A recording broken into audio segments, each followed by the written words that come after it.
So I garden now, and if there's anything that gardening has taught me, it is that it is a whole lot of work and a lot like content creation. Hi, my name is Desiree. If you're looking to grow your business with better social media and content marketing, take action now.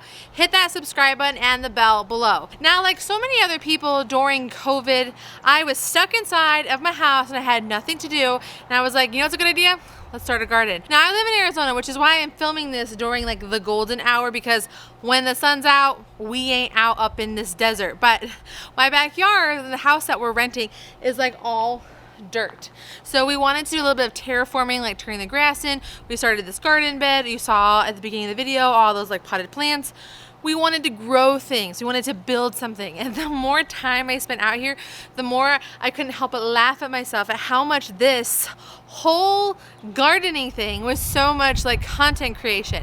I want you to stay with me while I kind of like break it down for you. And hopefully this is an analogy that you can understand and get behind to help you with all of your content marketing needs, desires, dreams, and hopes. So the first thing that I had to do when we were going through this whole garden thing is we had to plan out, like, where were we going to put things? What were the things that we had to consider?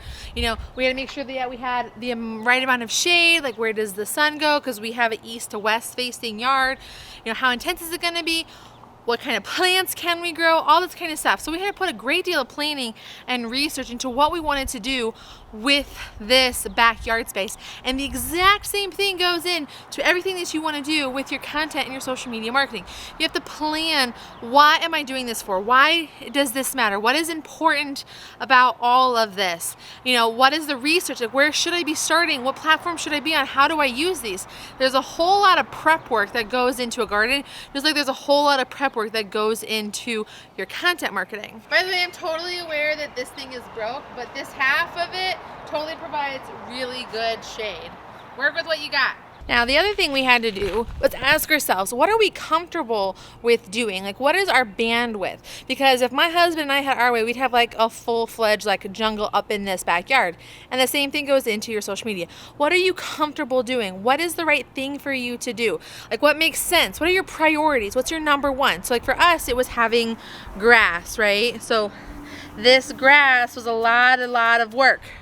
But we were ready to take that step because it was a big, important thing to me. So you need to pick, like, what is the right platform for you to share your message? What is the most important thing for you to do? Can you invest the time and energy that's going to take to make it work and thrive and grow? So that's what you need to do once you've kind of researched and planned what you want to do. The next step is really making sure you have that solid commitment ready to do, because just like a garden, your social media is a commitment that requires lots and lots of TLC. So next is kind of like the really fun part. Now we're gonna like be buying our supplies and things that are gonna make our garden like super functional and fun. And usually you kind of buy some things you don't necessarily need. Like that's how I ended up with the hat.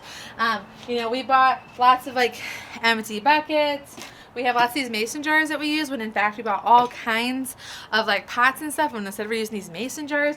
We have gloves, you know, we have scissors, and this fancy schmancy baby here, my gardening bench. I needed that because, you know, you can't garden without a gardening bench. Totally not true, right? So what is it that you need to be buying for creating all of your content creation? Well, you're gonna need things like, you know, a third-party scheduling tool like Sendable, which is what I use for everything. You're gonna need like a video sort of system or process for doing all of your things.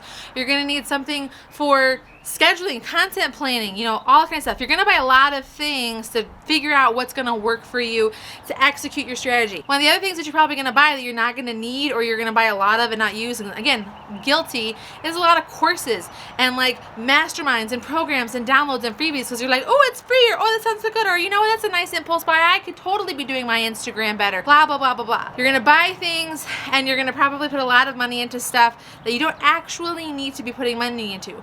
Or you're gonna have the opposite problem. You're gonna put no money into it, and it's gonna be a serious struggle for you because you don't have the right gear and equipment to make it happen for you. So, for example, let me go show you what we had to do to our garden bed to make it work. Because I had to buy this garden bed. This wasn't here. You see that? That's a carrot. Carrot. Lots of carrots coming up in this bed. Now let me tell you a story about time and dedication, all right? Growing things takes time. And the thing that's the most annoying about plants, especially if you buy, like you do them as seeds, like the itty bitty little seeds like that you put in the ground, you don't know if it's working. You're literally planting the seed, watering it, maybe too much, maybe too little, maybe just the amount of time. You're making sure it's got sun, maybe it's too much sun, maybe it's not enough sun. Like, you're obsessing about it. You're like, am I doing this right? Because that's literally what I was asking myself all the time while we were trying to put this together. And y'all, that's exactly what goes into social media content creation, all right?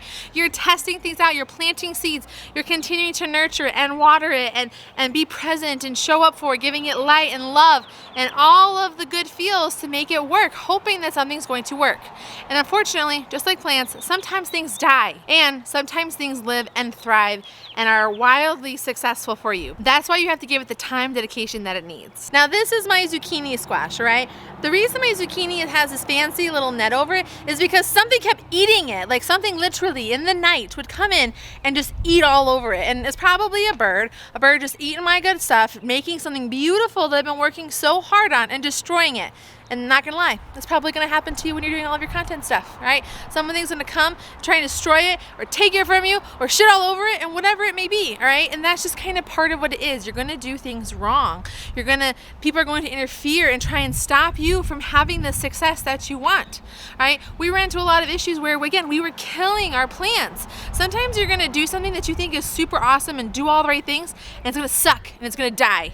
And that's okay. You keep trying, and because you're never starting from ground zero, you're always going to have that knowledge and that learning opportunity from it. Now, this is my cactus in my super adorable Target Triceratops planter. This cactus was the first thing I bought. And I was like, if I can keep cactus alive, I can probably upgrade to the next thing. And that's when I got a succulent that I also put inside of a pterodactyl, because I have kids, guys. Deal with it. But look how adorable this is. I kept this alive, and I've kept this alive. And so naturally, I'm like, I can do anything. I am the master of all the green thumbs. Like, farm life, here I come. Can you imagine me?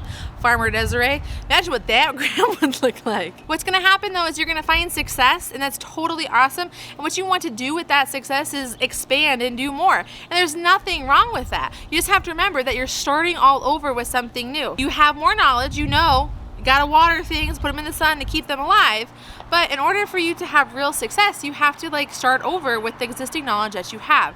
So when you want to do more with your content marketing, you want to try something new, you want to pick up something trendy that's popular, or do something experimental, you have to know that there's a chance it could fail, but there's also a chance that it could thrive. And that's exactly what I want you to have. I want you to have a cactus with a flower on it, because I totally did that. Now, my final piece of advice for you is you just need to enjoy it. Enjoy the process. Enjoy the learning. Enjoy the fruits of your labor.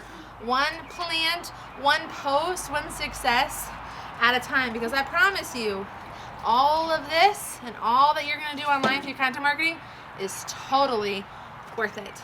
If you want to know what it's like to live a day in the life of a content creator, I want you to watch this video right here.